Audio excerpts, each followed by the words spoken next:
Ito mga lods, sa video na ito, mapapaisip talaga kayo eh. Check mo, tingnan nyo. Alam niyo ba hindi yung sahod ang nagpapasaya sa aming mga OFW? Ang nagpapasaya sa amin ay dahil tuwing sahod ay napapadala agad namin sa inyo. Mabibili niyo na yung mga gusto niyong bilhin. Makakain niyo na rin yung mga gustong kainin. Piniling lumayo sa pamilya at mga ibang bayan para sa mga pangarap at maayos na buhay na pinakaasam-asam.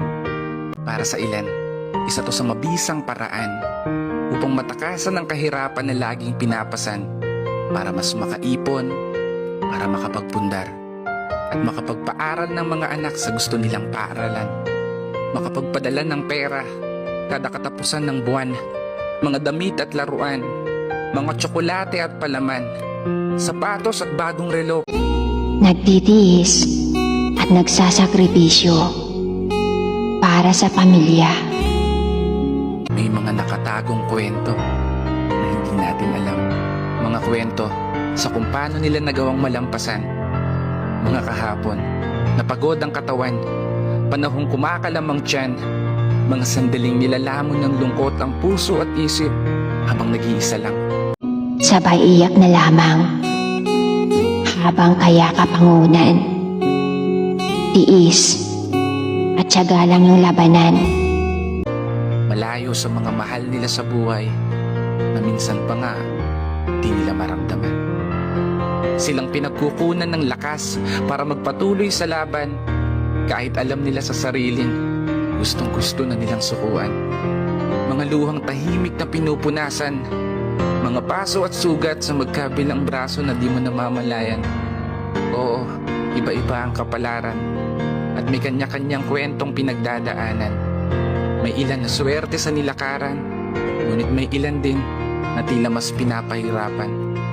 Nang tadhanang inakalang, makapagbibigay ng pag-asang, makaahon sa buhay at mga plano'y makulayan, ngunit masakit ang katotohanan na hindi natin kayang malaman kung makakauwi pa ba sila na nadala ang maleta o nakabalot sa kahon para paglamayan. But life abroad isn't easy.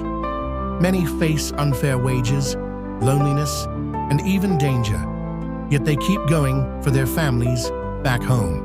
The Philippines has gold, nickel, copper, fertile land, and seas full of fish.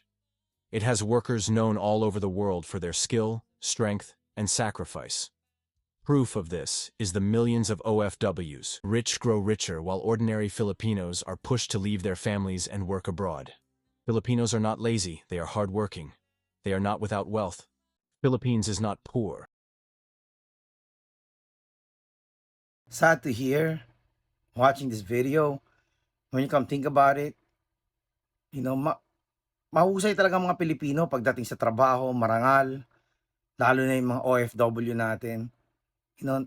Tinitiis nilang lahat sa minimum wage, malayo sa pamilya. Yun ang masakit, di ba? Malayo ka sa mga pamilya mong minamahal para lang mabigyan natin sila ng magandang kabuhayan, sapat na para kumain 3 beses ang araw.